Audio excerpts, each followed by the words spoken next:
जय श्री राधे। आज हम एक कुंडली का विश्लेषण करते हैं। इससे आपको आपकी कुंडली में भी बहुत लाभ मिलेगा। जो राजयोग या नीच भंग राजयोग या कोई और योग इस कुंडली में हैं तो वो आपको भी आपकी कुंडली में मिलेगा। आइए जानते हैं। ये कर्क लग्न की कुंडली है। ये लग्न भाव है। यहाँ 4 कर्क राशि लिखी हुई है। इसमें शनि मेष राशि में कर्म भाव में नीच का हो जाता है। यहाँ शनि बैठता है तो शनि दशम भाव में नीच का होता है। ये आलस्य और कर्म में हानि कर देता है और जहाँ जहाँ पे इसकी तीसरी, 7वीं और 10वीं दृष्टि होती है वहाँ के ये अशुभ प्रभाव देता है। लेकिन अगर मेष राशि का स्वामी शनि की उच्च राशि यानी कि तुला राशि में मंगल यहाँ पर बैठ जाए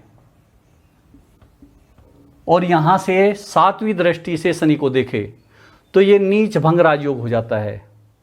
शनि नीच राशि में है और शनि की उच्च राशि में मेष राशि का स्वामी मंगल बैठ जाए तो नीच भंग राजयोग हुआ। नीच भंग राजयोग कब होता है और इससे क्या होता है? इस तरह से नीच भंग राजयोग और इसका परिणाम आदमी विपरीत परिस्थिति में भी संघर्ष करते हुए पद प्रतिष्ठा प्राप्त कर लेता है और जीवन सुखी समृद्ध हो जाता है। और इसके बाद अगर इस कर्क लग्न की कुंडली में यहाँ शुक्र भी बैठ जाता है तो एक दूसरा राजयोग यहाँ पैदा होता है। मेष राशि का स्वामी मंगल यहाँ पर है। मेष राशि यहाँ है दशम भाव में और इसका स्वामी चतुर्थ भाव में मंगल यहाँ है और चतुर्थ भाव में तुला राशि है और तुला राशि का स्वामी शुक्र यहाँ है। तो ये राशि परिवर्तन है चतुर्थ और दशम भाव में। तो ये एक दूसरा राजयोग हुआ जिसे सिंहासन योग भी कहते हैं। सिंहासन योग कोई मंत्री पद, कोई प्रतिष्ठा, कोई राज्य से सम्मान दिलाता है, वो इस सिंहासन योग ऐसे बनता है। अब अगर यहाँ पर चंद्रमा भी हो तो एक अलग राजयोग भी होता है, क्योंकि ये लग्न भाव केंद्र में तो आता ही है लेकिन जब फलादेश करते हैं तो इसे त्रिकोण भी कहा जाता है। इस त्रिकोण का स्वामी चंद्रमा केंद्र भाव में बैठ गया तो ये विष्णु और लक्ष्मी योग बन जाता है, राजयोग होता है। लग्नेश दशम में बैठ जाए तो ये भी राजयोग होता है।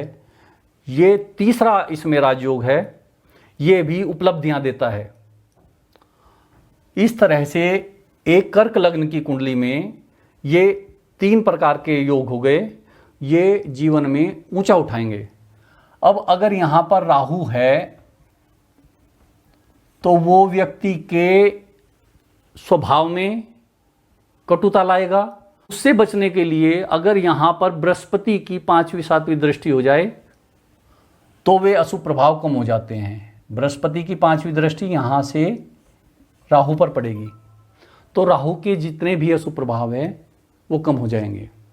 इस कुंडली में ये भी एक महत्वपूर्ण चीज है कि बृहस्पति अपनी राशि में भाग्य भवन में बैठा हुआ है और 5वीं दृष्टि से राहु को देखता है। तो केतु यहां पे हुआ, सूर्य यहां पे हुआ और बुध यहां पे हुआ। बुध और सूर्य साथ में हैं, बुधादित्य योग बनाते हैं। लेकिन बृहस्पति भी साथ हो गया तो बुधादित्य योग इतना प्रबल प्रभाव नहीं देगा, क्योंकि ये अकेला अगर हो तब ही अपना प्रभाव दिखाता है।